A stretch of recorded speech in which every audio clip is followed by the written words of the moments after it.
नमस्कार दोस्तों, आज आपको भगवद गीता सार हिंदी और अंग्रेजी दोनों भाषाओं में बताऊंगा। Here below is the brief essence of the philosophy of Bhagavad Gita. Teachings of Bhagavad Gita were given by Lord Krishna, the God himself, to his disciple Arjuna on the battlefield of Kurukshetra in Haryana state of India.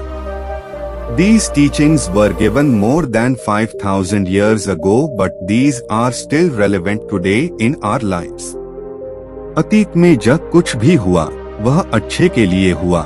जो कुछ हो रहा है अच्छा हत रहा है। जो भविष्य में होगा अच्छा ही होगा। अतीत के लिए मत रो, अपने वर्तमान जीवन पर ध्यान न केंद्रित करो। भविष्य के लिए चिंता मत करो। Whatever happened in the past, it happened for the good. Whatever is happening for the good. Whatever shall happen in the future shall happen for the good only. Do not weep for the past. Do not worry for the future. Concentrate on your present life. जन्म के समय में आप क्या लाए थे जो अब खो दिया है? आपने क्या पैदा किया था जो नष्ट हो गया है? जब आप पैदा हुए थे तब आप कच्छ भी साथ नहीं लाए थे। आपके पास जो कुछ भी है आपको इस धरती पर भगवान से ही प्राप्त हुआ है।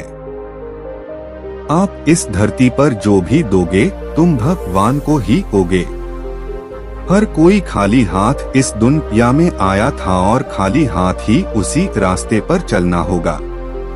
वह कुछ केवल भगवान के अंतर्गत आता है।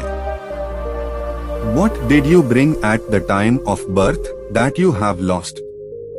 What did you produce which is destroyed? You didn't bring anything when you were born. Whatever you have received it from the God only while on this earth. Whatever you will give it to the God. Everyone came in this world empty-handed and shall go the same way. Everything belongs to God only. आज जो कुछ आपका है पहले किसी और का था और भविष्य में किसी और का हो जाएगा। परिवर्तन संसार का नियम है। Whatever belongs to you today belonged to someone else earlier and shall belong to someone else in future. Change is the law of the universe. आप एक अविनाशी आत्मा हैं और एक मृत्युमय वीर नहीं है। यह शरीर 5 तत्वों से बना है, पृथ्वी, अग्नि, जल, वायु और आकाश। एक दिन शरीर इन तत्वों में लीन हो जाएगा। You are an indestructible soul, not a body. Body is composed of 5 elements: earth, fire, water, air and sky. One day body shall perish in these elements. आत्मा अब जन्म है और कभी नहीं मरता। आत्मा मरने के बाद भी हमेशा के लिए रहता है। तो क्यों व्यर्थ की चिंता करते हो? आप किस बात से डर रहे हैं? कौन तुम्हें मार सकता है?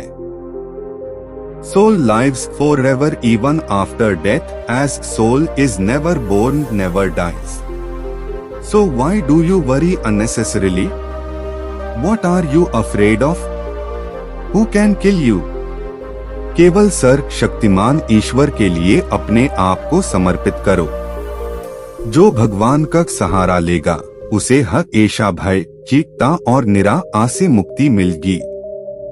Devote yourself to the Almighty God only.